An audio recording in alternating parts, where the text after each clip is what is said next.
Now we are going to embroider the right side of the inner feathers.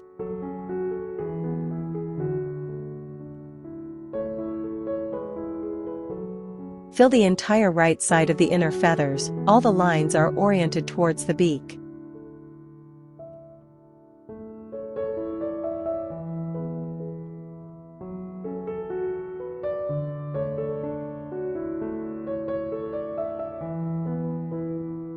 The lines should avoid crossing the chest feathers.